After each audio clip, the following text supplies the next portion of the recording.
and welcome to another episode of The Sarah B. Show. Sorry I left y'all hanging last week, doubled up on the Q&A episode, but I had my reasons. Just wait and you'll see. Personal life gets in the way sometime. That's one way of putting this. Oh my gosh, y'all. We have a lot to cover. I want to say I'm, 35 years old, and the last 3 weeks of my life have been the hardest 3 weeks of my life ever. There's a lot to get into, like I said, of all shapes, sorts, sizes. Oh man. So, sometimes when bad things happen, you're like, what else could go wrong? And then something else bad happens and you're like, oh man, is this it? Life? Nope. Then something else happens. And bad things just keep happening and piling on top of each other. And you're like, is this my rock bottom? Is this my rock bottom? And then you kind of start getting scared to keep asking yourself that, because you're like, God, what else could go wrong? This has to be the rock bottom. So I think I finally hit it and I got there. And that's been my last 3 weeks. So all I'm going to say is buckle up your seatbelt, because we have a lot of information to get into. I'm going to give you the good, the bad, the ugly.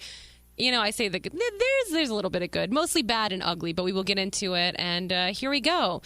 It's been 5 years and Sarah B. Morgan is officially single.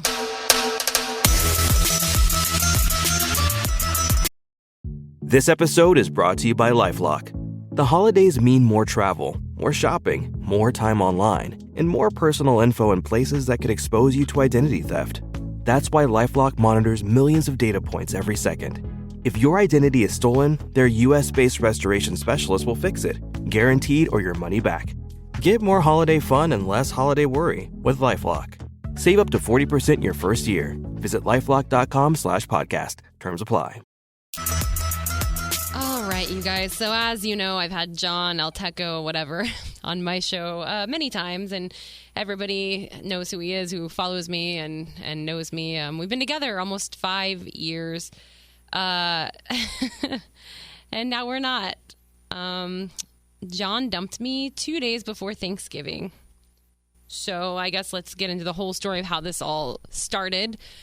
As you guys know, I've always been very open with issues that I have, and when we fight, I'm very open, probably too open, maybe a little too open, and he has always been a 180, not sharing anything, a closed door with me even, and everyone, but we've always just been very opposite personalities like that, which is great. I always had that feeling in the back of my head, are we too different to make things work? I've never dated anybody that's just like me, but I always felt in my heart, if I ever did, I would go crazy, if somebody that was too much like me would be too competitive or too much in the spot. I really don't know. That's kind of what I've always thought. And I always thought, having somebody different than me, opposites attract, it might kind of chill me out a little and I could, bring them out of their shell some. But I always had that lingering thought in the back of my head that John and I were too different.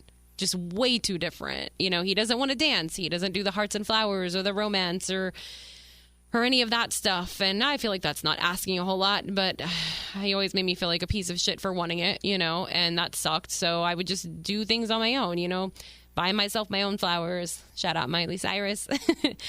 Take trips on my own or have to pay for him if I wanted him to go. We'll get more into that later. But basically, I always had that thought in the back of my head. So where this all started was on Halloween. We went to a party and had a lot of fun. And then after the party, we were both very, very drunk and we had a big fight. Now, this fight happened in the Taco Bell parking lot, naturally. And the crazy thing about this fight is we were both so drunk that we had no business driving or anything. Obviously, we got home safe. Everything was fine. Bad call on our part. But we don't really even remember what happened. I remember he made a wrong turn and I made a comment about it or said, should I drive? And he lashed out at me and started yelling, saying no, your driving sucks. You don't know how to effing drive. Why do you think I drive everywhere? And just completely lashed out. And I'm guessing that probably set me off. The next thing I remember is us being in the Taco Bell drive-thru. And we were fighting, and he made a comment about wishing he had picked his ex-girlfriend over me, which, backstory there, apparently he had been dating his ex-girlfriend while him and I were first dating and lied to me about it. I didn't know. and asked me to be his girlfriend. And the next morning he was, woke up at my house and he was in the bathroom texting because apparently she had called angry because on his Facebook it said in a relationship with Sarah Morgan, and she thought they were getting back together, and I didn't even know they were still talking. So red flag number one out of very many. So that's how the relationship all started. But basically he told me that he made the wrong choice and he should have picked her, and this was in the middle of our drunken fight. And I shut the F up, you're a piece of crap. Like that's how our fights happen. He says like really hurtful things like, I wish I would have picked my ex-girlfriend over you, which cut real deep to me. I just name call. It's what I've always done in a fight, and that hurts him a lot, which, I mean, to me that's just something you can call anyone, but I'm not one to say how he gets hurt. That's what hurts him. He thinks it's way worse than the things he says to me. It is what it is. We're fighting. I pushed his face. Like, it was just a big, nasty fight. And we both remember very little. Basically, that's all we remember about it. And then I remember getting home and he started saying even more mean things to me. And, why don't you just shut the F up? And I got my phone out to try to record him and he stopped. And that's how the night ended. Like, it was just really ugly. It was really bad. Like, he pushed all my stuff off my bed. Like, it was so ugly. It was so bad. And, I turned the air conditioning down really low. It was just the childish, most petty stuff. So it was a bad fight. When we sobered up in the morning, I went to him in the other bedroom, cuddled up to him. We both apologized. We cried, like, whatever. We've only had, like, I'd say maybe that was the second, maybe third fight in almost 5 years like that caliber of just really bad, But it was really bad. It was a hard one to get over. So it was just, things felt a little different after that whole week. Like, it was weird because we handle things differently too, as far as communication. I think, and everyone in the world thinks, it's kind of proven that communication is the number one most important thing in a relationship. He doesn't believe in communication. He believes in just shoving all the feelings straight down, never talking about anything, and, it sucks. So when we get in a fight, it never gets resolved, ever, because he won't talk to me, and I just...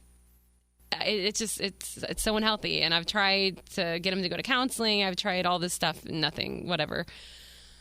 So it was a weird week. We went to a game night a week later and we were like, let's watch the drinking, blah, blah, blah. It was fine. It was a weird night kind of though, because that night, like, he usually isn't super friendly to everyone, but he was like almost schmoozing or like politicking that night, like talking to people he hadn't really talked to, telling people about him going to the gym and how I'm giving him a hard time for it because I think he's seeing someone else, which, by the way, I kind of still do. About a month or two ago, he started working out like crazy and dieting and eating better when I've been trying to get him to do that with me forever, and he never had a desire to. And all of a sudden, like a month ago, he starts stepping up and every morning, like, weights, gym, this, that, losing weight. And I'm just like, interesting. So that was just kind of like a little, like, back of my mind red flag, but whatever. So anyway, that whole night was super weird. And, I was like, maybe I should just try to forget this and do his method and drop it and move on and, forget this whole fight and go back to normal. So that night he initiated sex and we had sex. Wow, I'm telling you guys like everything, but it's fine. It's what I do. So we had sex and, I noticed after sex, he didn't say I love you for the first time ever. Every time after we have sex, he always tells me he loves me and then we go to bed and he didn't say it, and I brought that up to him the next day. And he got so mad and so defensive and like lashed out saying like, you always read into every little thing I do. And I was like, well, that is a pretty obvious one, dude. And also you literally never talk to me. You never communicate with me. So I have to read these signs. Like, that's the only way I can get anything out of you because that's all I have. And we just got in a big fight and he told me that he doesn't know what he wants anymore. And I'm like, wow. Or actually, that was the next day. So he was, we got in a big fight and we talked about it and he's like, this is hard to get over for me. Things feel different. And so long story short, we agreed to counseling. And because we talked about it before, we're like, we need a therapist. So we found one we agreed on. We, put a thing in to try to get an appointment that week. And the next day at work, they called him apparently. And who knows if this is true, honestly, backstory. He lies about a lot of stuff, so I really don't know what's true.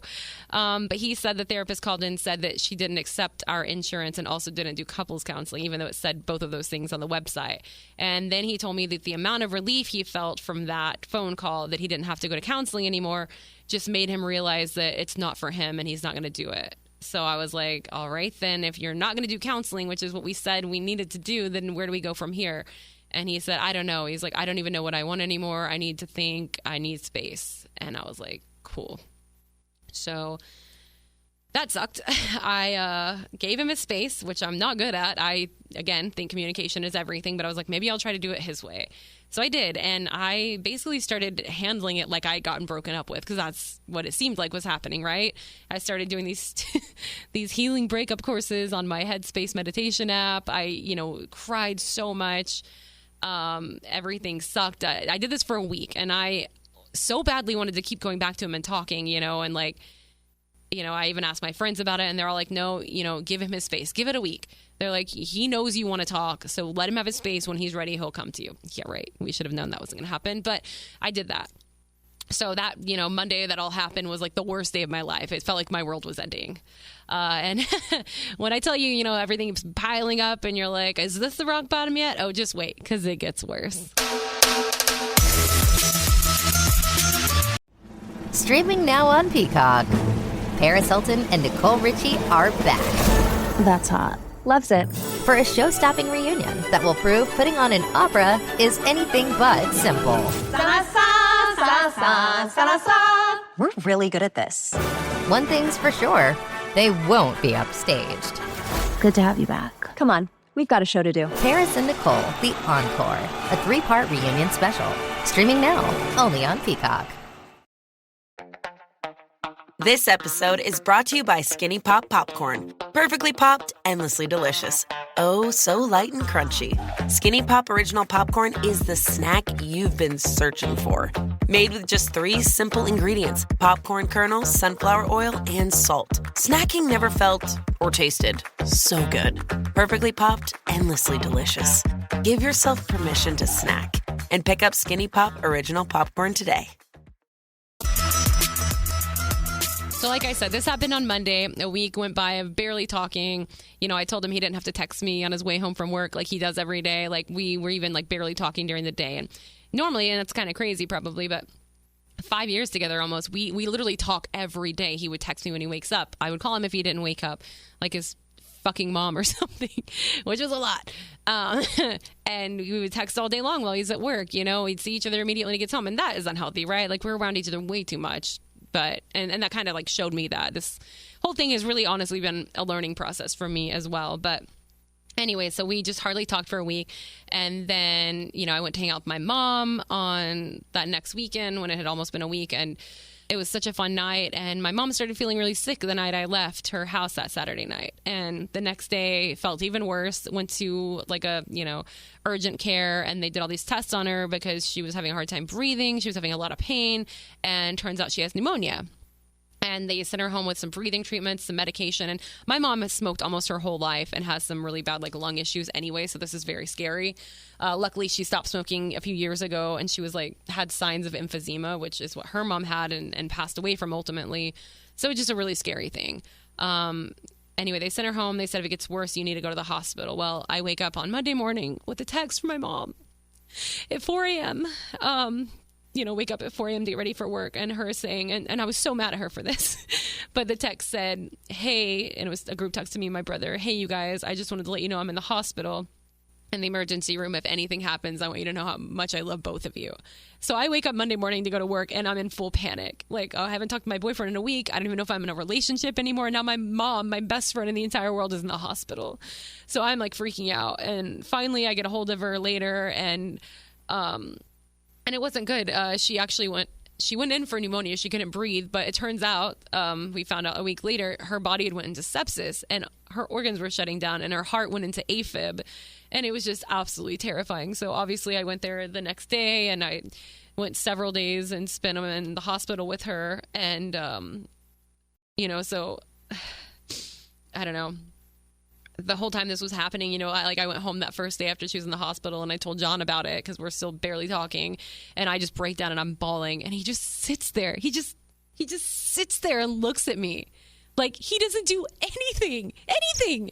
My boyfriend of almost 5 years, who cares what situation you're in? He doesn't comfort me. He doesn't console me. He doesn't hug me. He doesn't do anything. He didn't even put a fucking hand on me.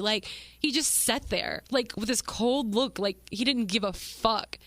And I'm like, God, as if nothing else was telling, are you kidding me? That's not somebody you want to be with. That's that is like a shell of a person. Like, what is wrong with you? So the week gets worse. My mom's not getting better. Her heart, it actually went out of AFib for like a night and then went right back in. And so then I was there one day and they were like, we're going to have to shock your heart. And I'm like, oh my God. And so my mom is terrified. Like, my mom hates being put under it all. Like, this whole process, she's like freaking out. So like, to be there with your parent who's taking care of you their whole life and seeing them like so terrified and you're having to try to be the strong one there for them. It was so difficult. But I was there and I was actually able to go down to the place where they did the shocking thing and get to go with her and, you know, try to comfort her while I'm freaking out myself and trying to act like I'm not scared to death that if something happened, I would just lose it, you know? Sorry. But it was all okay. You know, they put her under. I had to leave the room and they actually ended up having to shock her heart twice to make it go back into normal rhythm. And then they, you know, they did the scope to make sure there were no blood clots, because if they did that and there was a blood clot and they did the shock, she would have a stroke. So, you know, fun times.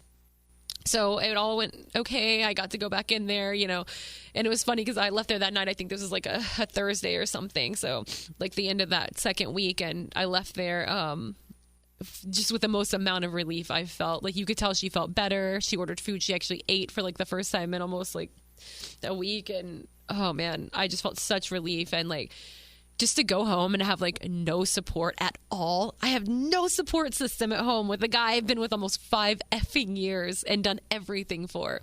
It was just like, it's sad, man. It's so sad.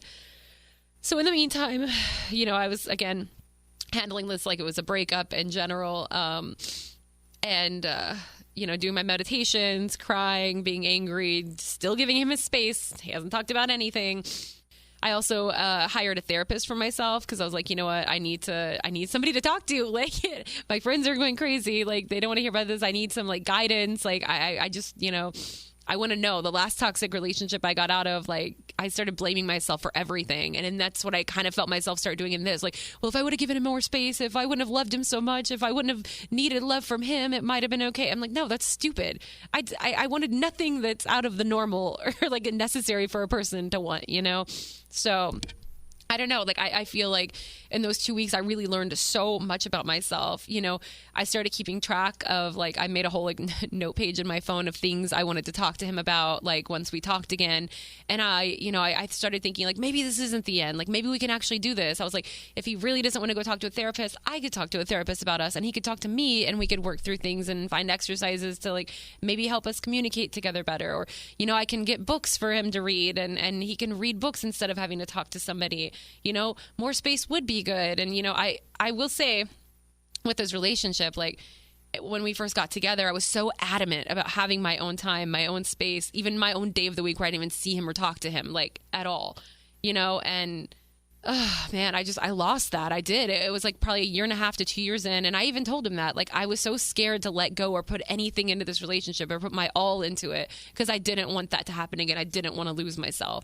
You know, I was scared to even, like, have things together. Like, all of that's scary. I don't want to start all over again. And he, oh my God, he's like the master of reassuring about everything, right? No, it's not going to be like that. You know, we'll be together forever, blah, blah, blah. Like, you know, marriage was on the table, everything at the beginning. And oh man, you know, it sucks. It really sucks. Oh man, I'm getting ahead of myself.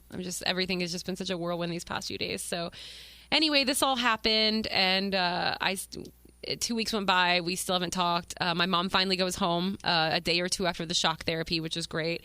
And then I ended up going to Austin with my friend Cassie, one of my besties. And, you know, I was going there for a day, and we were going to hang out, and then I was going to come home. So that all went according to plan. He was supposed to take me to the airport, which he still said he agreed to do. And I was like, you know what? I'm going to start just acting like everything is normal and just seeing what happens. So he takes me to the airport. I'm talking and being cheery. I'm acting like everything's fine. And, you know, even when we get there, I was like, we haven't even like had any affection. So we've been talking like roommates or something these past 2 weeks, but no love, no affection, no kissing, no nothing.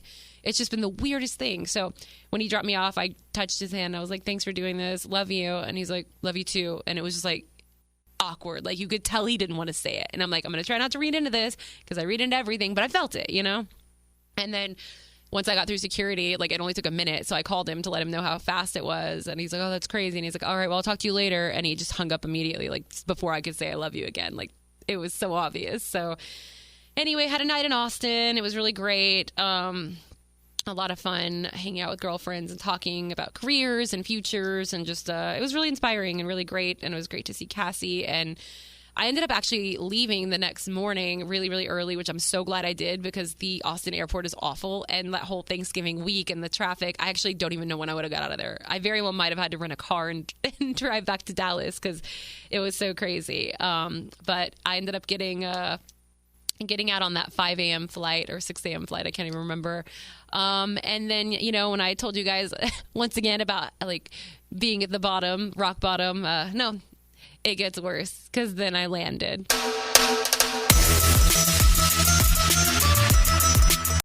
What's up, y'all? It's Joe Budden, here to talk about Prize Picks. Football season is heating up, and Prize Picks is the best place to get real money sports action while watching football. With over 10 million members and billions of dollars in awarded winnings, Prize Picks has made daily fantasy sports accessible to all. The app is really simple to use. Pick 2 or more players across any sport, pick more or less on their projection, and you could win real cash on your lineup. Prize Picks even invented the Flex Play, so you can still cash out if one of your picks doesn't hit. On Prize Picks, you can mix and match players from different sports. Real money sports action while watching football. Download the Prize Picks daily fantasy app today and use code FIELD and get $50 instantly when you play $5. That's code FIELD on Prize Picks to get $50 instantly when you play $5. You don't even need to win to receive the $50 bonus. It's guaranteed. Prize Picks. Run your game. Must be present in certain states. Visit prizepicks.com for restrictions and details. So, like I said, I land at like 6 or 6:30 in the morning in Dallas. I turn my phone back off of airplane mode, and I have a text from my mom. So I open it, and I open the location, and it says Baylor Medical Center. And my mom's back in the hospital because she couldn't breathe. So we land. John was supposed to pick me up from the airport. He didn't. He didn't wake up at all. So I Ubered home. He also didn't leave any of the doors unlocked, and I guess forgot that I didn't have my keys because he was supposed to come pick me up. And so I couldn't get into our townhome. And he had taken NyQuil the night before because his throat was feeling sore. So he wasn't waking up. So I had to pee so bad. I'm out there freezing cold with all my luggage. I can't get into our freaking home. My mom's in the hospital. There's like worst case scenario. Finally, I called him like 29 times, I swear to God. And I finally got the bright idea to connect to the Sonos in the bedroom because my Wi-Fi reached there, and I started playing music really loud, and finally he woke up and came and let me in. And oh my God, just what a freaking nightmare. So my mom couldn't breathe, went back in. So she had pneumonia originally, which I told you turned into sepsis, and then to AFib. And they sent her home without even like doing anything for the pneumonia, which then reared its ugly head even more, and she couldn't breathe. Her lungs are full of fluid. So fast forward a couple days, they had to drain her lungs of the fluid. They had her on all sorts of breathing treatments and IV antibiotics and just chaos. And then, you know, I go to work Monday. I was going to go maybe see my mom. John gets COVID.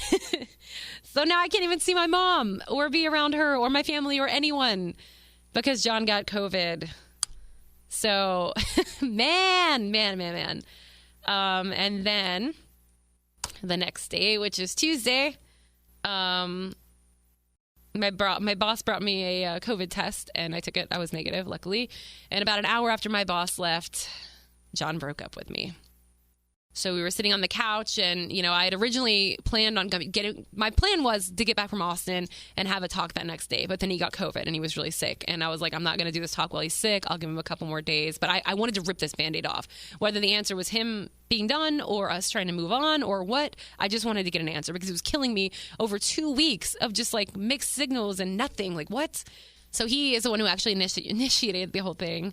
And basically just said, like, I said, well, I just feel like you've been kind of done with this whole thing. And he's like, honestly, I think I kind of am. And I'm like, what? Like, what? So that's really all he said. And I pulled out my fucking stupid page of notes and talked for like 20 minutes on all these like big breakthroughs and discoveries I've had and things I think we could do to make this work, and and this and this and this and that. And no, he's just done. He doesn't want to talk about it. He's like, well, I'm really glad you've had all these big breakthroughs, but I haven't, and my heart's just not in it anymore. And I'm like, what the fuck do you mean you're like, this is like out of nowhere. So I really don't know. Like, I genuinely feel like there's somebody else. I really do. And, with the whole working out thing happening, and it feels like I don't know. I really don't know, guys. Like, I was blindsided. And then the crazy thing is, like, after everything he's done to me and everything I haven't gotten from him and all the bullshit that he's put me through, the whole passing out, I mean, everything, there's so much stuff that I like haven't talked about. And like, and he broke up with me. I'm just like, what?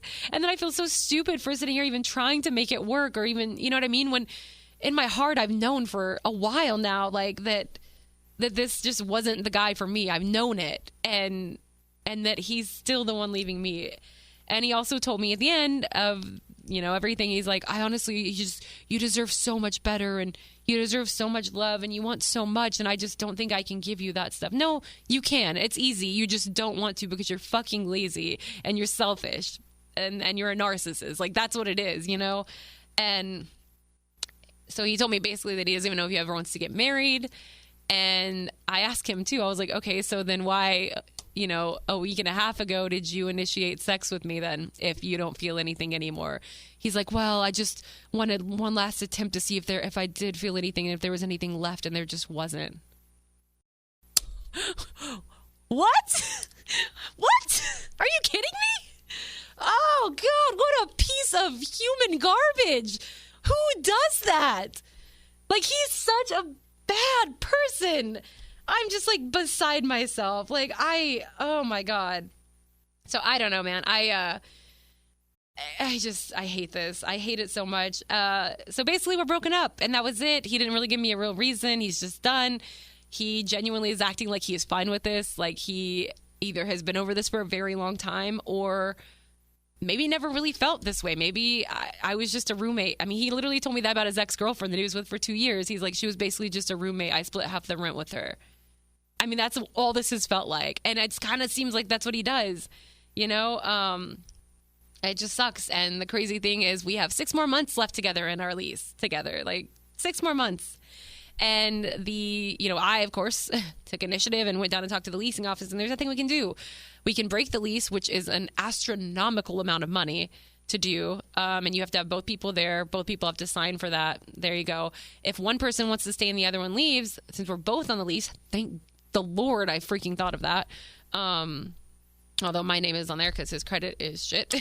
And now mine is because of all the shit I've done for him. But we'll not get into that right now.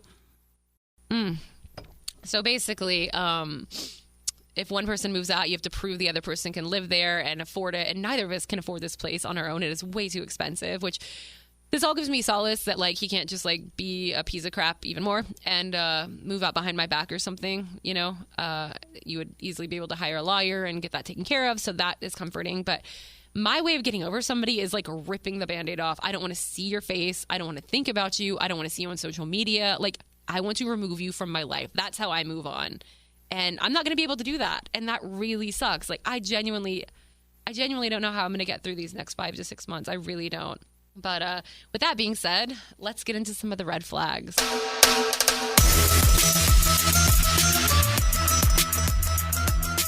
Red flag number 1, like I talked to you about earlier, whenever we started dating, he was also dating his other ex-girlfriend at the time, and never told me about it and never told her about it. It was like he was seeing which one is going to be serving me more, and I guess I won that lucky prize at the end. I also found out, the crazy thing about this too is so many people warned me. Even my own brother, who is like the nicest guy and never says anything about anyone and even felt weird about it, warned me about him.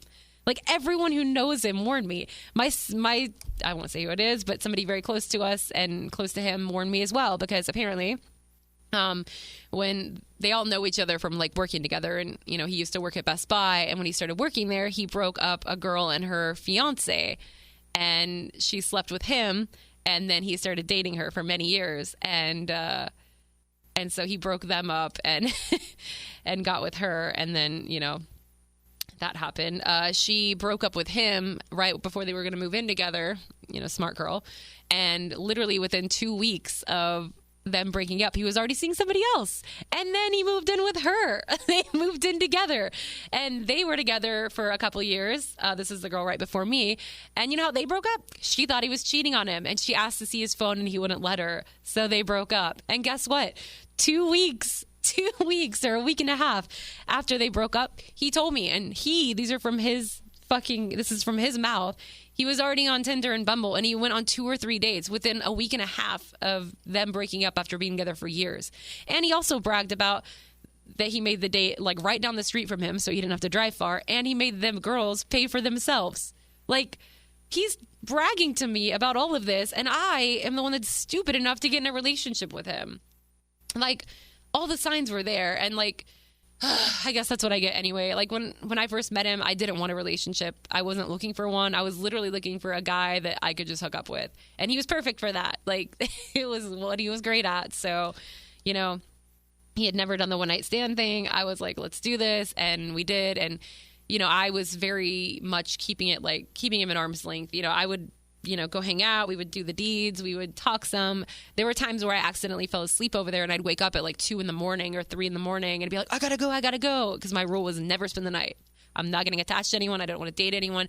And he would like beg me to stay. He's like, you already basically stayed. And I'm like, no. And I would leave. Like, that's how it always was. And then he changed, right? And he wanted a relationship. Like, he freaking like wrote me poems and drew me pictures, made me dinner, took me out to nice dinners, like this whole thing. Which is so ironic because, like, now he says, you always knew how I was from the beginning. I never did the hearts and romance. No, bro, you did. You basically, like, swooned me in and, like, told me everything I wanted to hear, that you wanted marriage. Like, now I never know if I want to get married, even though I'm 40. Like, sorry, I'm just really upset, obviously, right now, you guys. But I just remember even at the beginning he told me, because I always said I didn't want kids, and he didn't either. And he was even like, if you ever wanted a kid, I think I would have one with you. Like, he said anything. And then even bigger of a red flag, like a few months after we're dating, he was like, I'm down here all the time. My lease is coming up soon. Maybe we should just move in together. Like, I could just move in here and pay half the rent. And I was like, bro, no, like, we've only been dating a couple months. Like, I don't want you to move in. This was back when Sarah was smart and independent and, cared about herself and saw all the red flags. And so I said no, I did. And I was like, I'm sorry, I really like you. I want to keep dating. I think eventually maybe, like, but I would like to be together, like, at least a year or something. Like, this crazy. I'm not going to move in with you just a couple months later. That's his freaking go-to, you guys. It's crazy. So what does he do?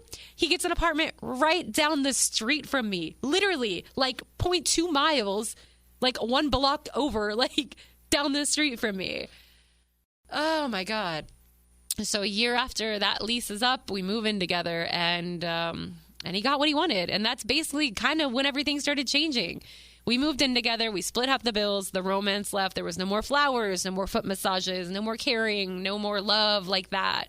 Like, he never wanted to do anything, but he complained always that he wasn't getting enough sex, like at the beginning of the relationship. I was like, that's called the honeymoon phase. And he's like, I've never heard of that. It's just crazy. And I'm like, what's my motivation here? You don't do anything for me. You don't romance me. You're not nice to me. Like, but you just want more sex all the time. Like, it doesn't work that way. So, man, like I said, all the signs were always there. It's just so unfortunate. And I don't know. Like, I don't know if there's already somebody else. I don't know. I'm sure he's already on the freaking dating apps again. And the crazy thing is, like, that's the way it is, right? Like, I shouldn't care. Like, I've known for so long, like, in my closest family and friends, and even people that listen to Lex and Terry, like, I've talked about it. Like, I know I've deserved better than this. Like, I know I deserve to be treated better. I know I'm worth more than a guy that just pays half the rent and is basically like a roommate. That's all it is, He never did anything for me, ever. Our freaking anniversary, our last anniversary, our 4-year anniversary in March, I overdrew my account. I got him these toolbox. I got him these, like, Oreos with his picture on them, this funny picture. Like, I did all this stuff for him for the anniversary. He didn't get me anything. Not one thing. Not even a card. And I spent like $300 on him on all this stuff. And nothing. And that's how it is for birthdays. I plan all my own birthdays. I plan his birthdays. I do everything for this guy. Everything. And Christmas, like, he blames it on the fact that he was raised Jehovah's Witness and now he's an atheist and doesn't believe in anything. But he says the reason is because his parents forced him to be raised as Jehovah's Witness. So that's why he doesn't do the whole gift thing. And he hates the holidays. But yet he literally says like, oh, I love Christmas because of the gifts. You know, every girlfriend he's had before me has him over for Thanksgiving, gets him all the gifts, his own stockings, his own everything, just like my mom. She gets him his own stocking, spends hundreds on him in gift cards and gifts, and he takes, but does nothing. He didn't even like ever give me money, like, or go half and half on gifts for my parents or my family that spend all their money on him. He's a freaking fake person. He's a user, and he's a taker. He's just a freaking taker. And I don't know. It kills me because like I've known all this and all the signs are there and all this information is out there, but I still sat there and was going to try to make this work. And that just makes me feel so stupid. So I don't know. I'm just hurting a lot. I'm hurting a lot. And, you know, there's signs of growth for me for sure.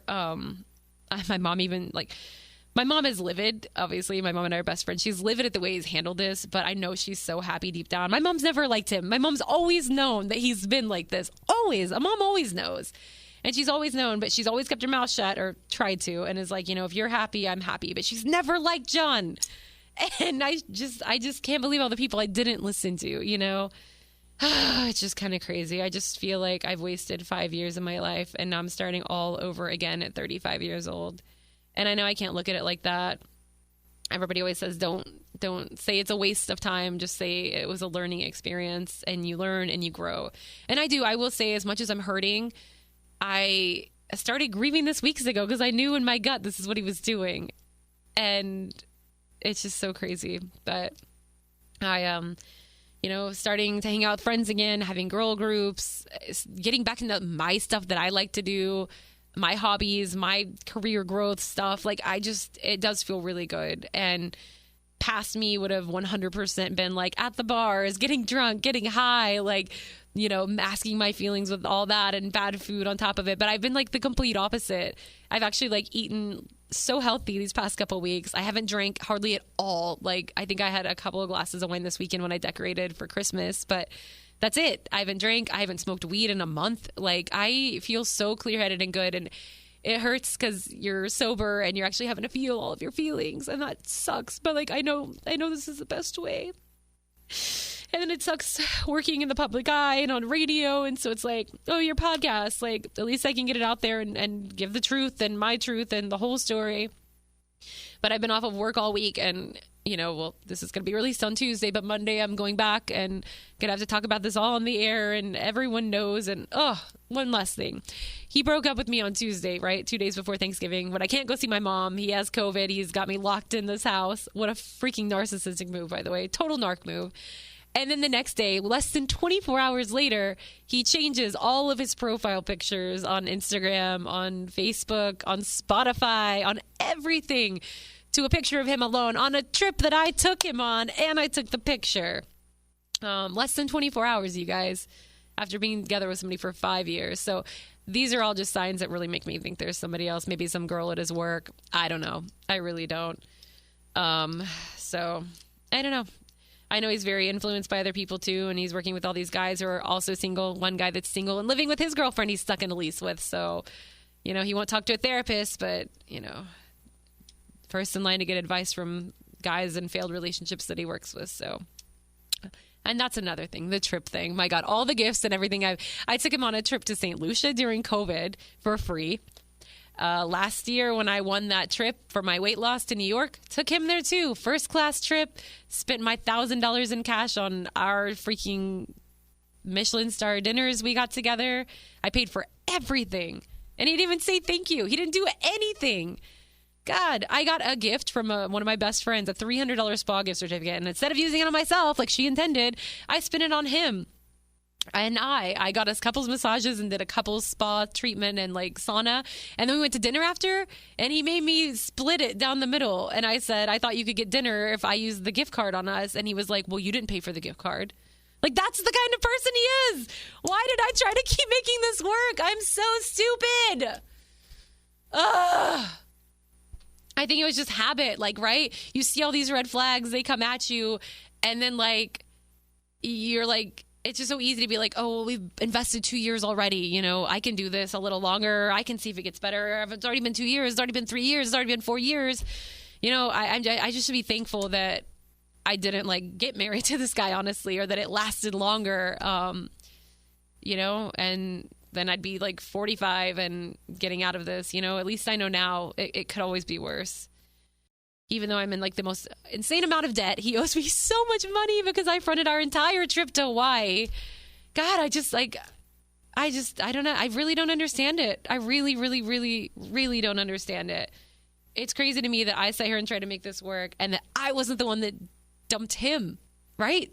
Like, I just feel like I've lost my mind. So anyway, let's concentrate. I said the good, the bad, and the ugly. There wasn't a lot of good. The good is my mom actually went home from the hospital the day before yesterday. So she was in the hospital for 2 weeks. The doctor actually told her that when she came in and was in sepsis, that it was dire.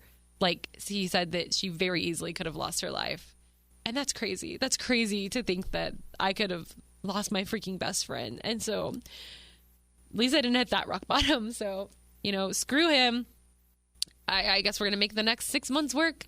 It's going to be interesting. We've laid out some ground rules. You know, everything we have is together. So we're going to have to split up all the things we have. And I'm going to have to find a new place to live. And the other night I started looking at apartments and just started crying because it's like the past 4 years, all we've done is do that together. Like, it's just starting over. It's so weird. It's so weird. But I know I'll get through it, and I know I'll come out bigger and better on the other side. I know I will. I'm just got to build myself back up. And I know it's for the best. I know it is, you know, like, and I feel so, you know what I feel so sorry for is the next girl he freaking meets, because it's going to be her again. I sit here and listen to him call his exes crazy and psycho and this and that. And I'm like, no, man, it's you. It's always you. And I look at the glow up his exes had, like all of them are engaged or married and happy now. So you know what? Maybe I just had to go through this piece of shit to get to my gold on the other side. So watch out, ladies, for this one, because he is out there prowling, I'm sure, for his next victim. Woo! Okay, well, that sucked having to open up all those scars again. No, they're not scars yet. It's all so fresh. But anyway, thanks for listening to me vent. There's my entire personal life out on a plate for you. It sucks. It's going to be hard moving on. You know, I really loved his family so much. Oh my God, I really did. And I don't know. It's rough. But everybody goes through breakups. I know people have had it worse than me. Kids are involved. When marriage is involved, you're together for longer periods of time. I know it could always be worse. So I'm taking this as a blessing. I'm going to pull my pants up and, you know, deep breaths and onward and upward. I got this, you guys. So anyway, thanks for listening. Any tips you guys have on helping to get over a breakup? Any money-making options? Because I don't know what the hell I'm going to do or how I'm going to afford a place on my own, because life is so expensive anymore. So things are about to get interesting, but here I am. Come on this journey with me, and let's get the fuck over this. Until next time, thanks for listening to another episode of The Sarah B Show.